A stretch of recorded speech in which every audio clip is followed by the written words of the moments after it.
Welcome back to the realm of Final Fantasy XIV. Last time, we tackled one of the two new dungeons added in the latest patch, so today we're going to be tackling the other. Baelsar's Wall. This dungeon was unlocked in the story mode, so of course there will be some story spoilers for this, though you don't really get much until the end. Man, I love them tank queues.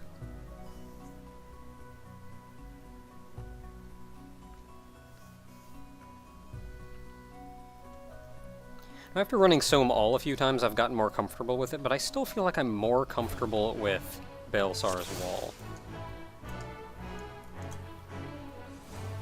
So there are 4 pulls between us and the first boss. I'm only going to be doing 1 pull at the start. There's a barrier after the 3rd pull, but I don't like grabbing all of that in one go. If I can grab this stupid bull... Yeah, I got him! So a couple issues here. For one, this dog... Oh, I missed him. That dog will wander back and forth and eventually wander too far away. So you can't get him when you do the first pull. So you've kind of got to run out pretty quickly in order to get him alongside the first pull. Another thing you saw was the little Magitech gunner ship thing. That will tether to one person in the party randomly, and you cannot get hate off of him. Like, he doesn't follow a hate table. He will tether to that person, and that's just what he's going to do. I should have flashed them. That's okay. That was the 2nd pull, and here's the 3rd one coming up here. So did that, and flash. Gather them up as best I can, flash. And there's 1 range DPS, so once you grab everybody, you're going to want to run back to him so you can keep everybody grouped up.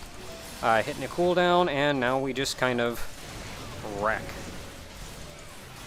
The rest of these are all pretty regular as far as enemies go. Just don't stand in AoEs. There's going to be a lot of them, but otherwise just AoE them down.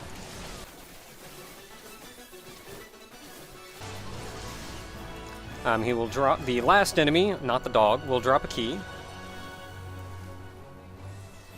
which will unlock this gate and let us fight our fourth pull. Which will be a couple of these guys, and 2 more of the Magitek Sky Armors will show up. Again, a reminder, you cannot keep hate on the Magitek Sky Armors. They will tether to one person randomly and just attack them until they're killed. So the Magitek Sky Armor should be your first priority. Or that should be the DPS's first priority.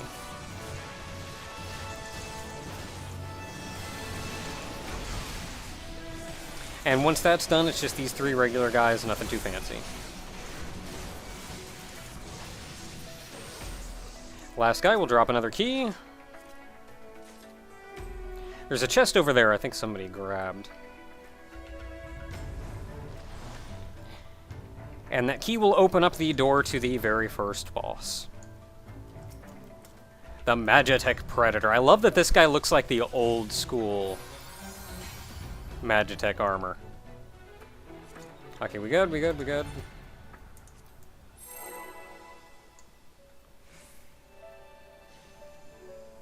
Like, it looks like the in-game... It looks like what the Magitek armor looked like in-game in Final Fantasy VI. Magitek Claw is a tank buster.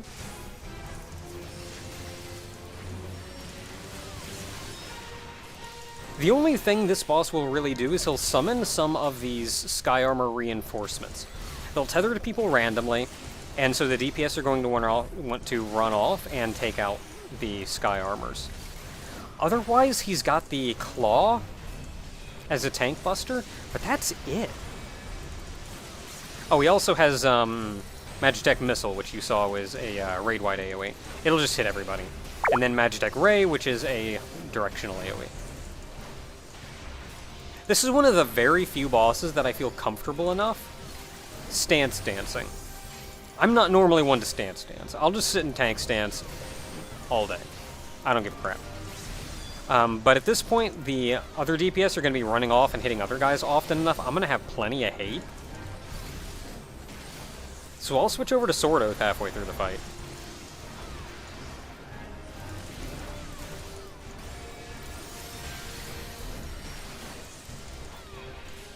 Like, you get some pros out there who really do that dance, and that's not for me.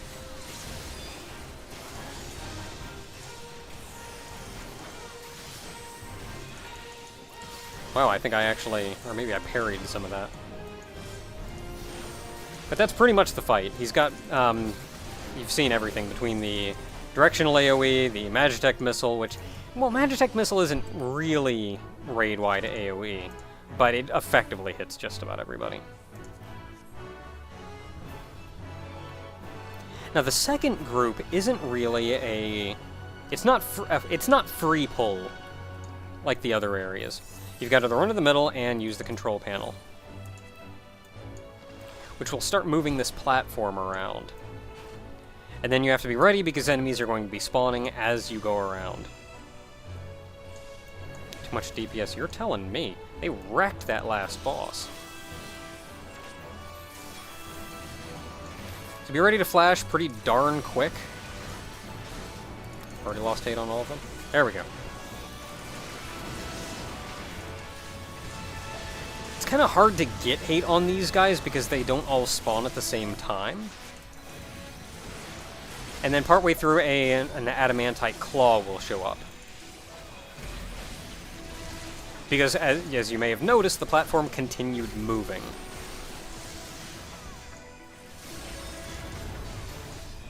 Now, the platform won't move again until this adamantite claw is killed.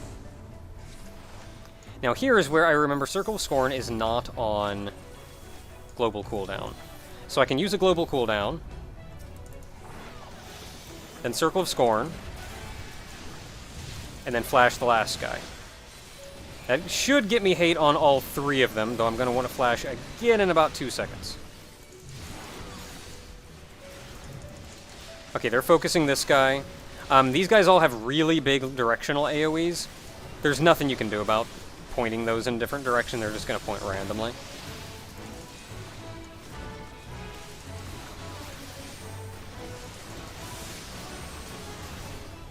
Kill them, and the platform moves again, and now next time we're going to be dealing with more of the small little crab guys and the adamantite claws. So just be ready to flash a lot.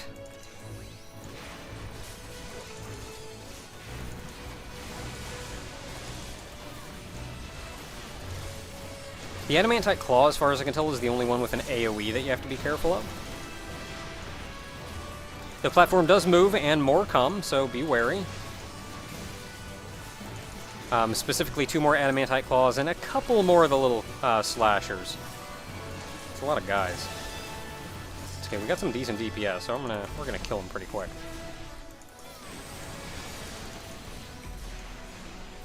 Lost hit on one, but it died like immediately.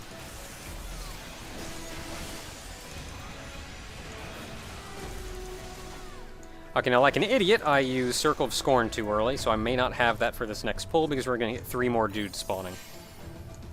So I'm going to do the same thing where I shield lob and then Circle of Scorn and then flash.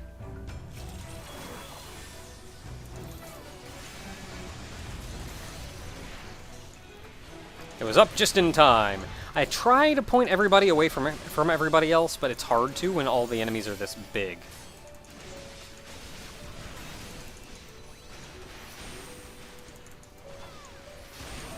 So I'm trying not to flash too much. I'm trying to just get the single target in.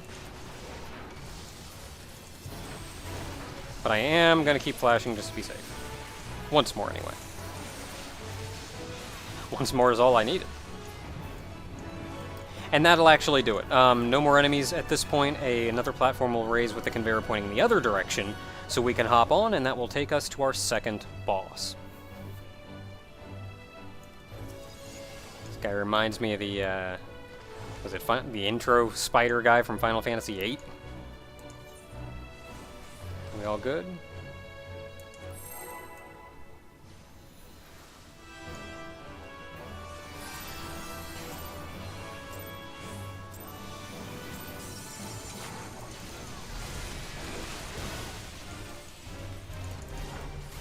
Okay, well, I would like to have pulled this guy a little bit further away, but one of the DPS pulled early. So, Launcher, to start, is just raid-wide AoE. Dynamic Sensory Jammer. Once you get the status effect on you, sheath your weapon. Stand there, don't move, don't do anything. You will explode and go flying into the air if you do anything when that timer runs up. Diffractive Laser, as you saw there, is simply a single target, little circular AoE. Summon a bunch of Magitek bits. There we go. Which just put a checkerboard AoE. Diffractive Laser again. I'm going to move this guy back just a little bit. Now, I would stance this guy, but A, he's almost dead. Heck, he may die before we get to see him. At some point, he'll summon a bunch of ads. And he may just die before we get to see that.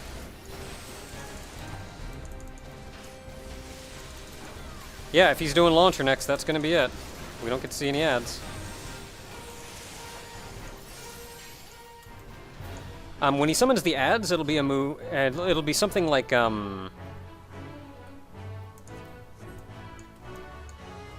I forget what the move is actually called, but it'll be followed up with a whole bunch of those little slasher enemies that we met on the conveyor belt spawning. They'll all, from the start, have hate on the tank, so they'll all move to you. Nice to save a Circle of Scorn for that if need be, and probably a cooldown, because there's a lot of them. But they die very quickly.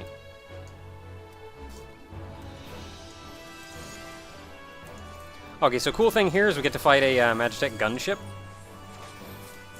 There are again 4 pulls between us and the next boss.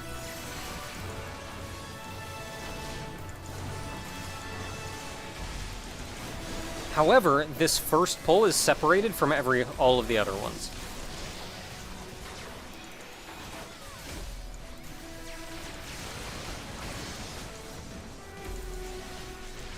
I personally say the Magitek gunship is first priority to kill, because he summons a lot of little AoEs spread out around the arena, and you get to avoid a lot of dancing if you kill him first. Otherwise, it's mostly just dancing around AoEs. Now here, it's really nice when you're running out front so that nobody else gets hate, because you're about to get hate, because guys are running down the other side of this thing. And it's nice when you're out front so they can get hate on you. So, find them, flash them. You know what? Fudge that guy. And I'm just going to keep running. I like to have Stone Skin on before this pull, because I'm going to be running for a little while. If the DPS seem patient, I'll cast it on myself. So we got 3 more guys right here once they kill the Imperial Soldier. And then like 3 more guys up here. Now as soon as everybody's together and grouped together, I'm going to hit Hollowed Ground, because we got a lot of guys here.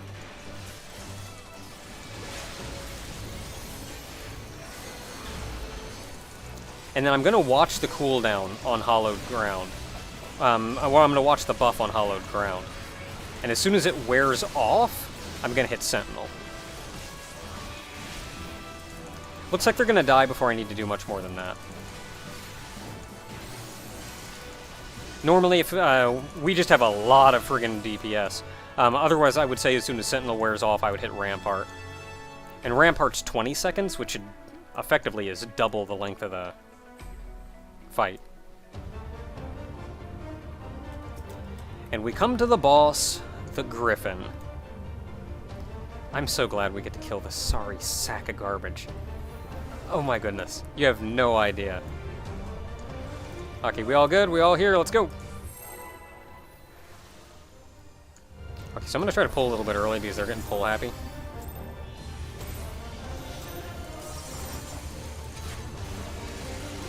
So tank him in the middle, point him away from everybody. Beak of the Griffin is raid-wide damage.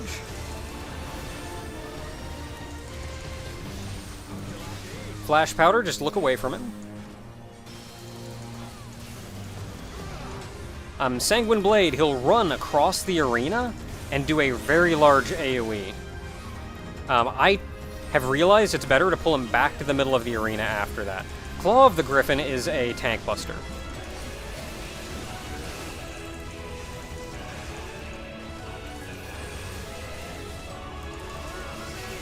So Lion's Head is the reason I pulled him back to the center of the arena.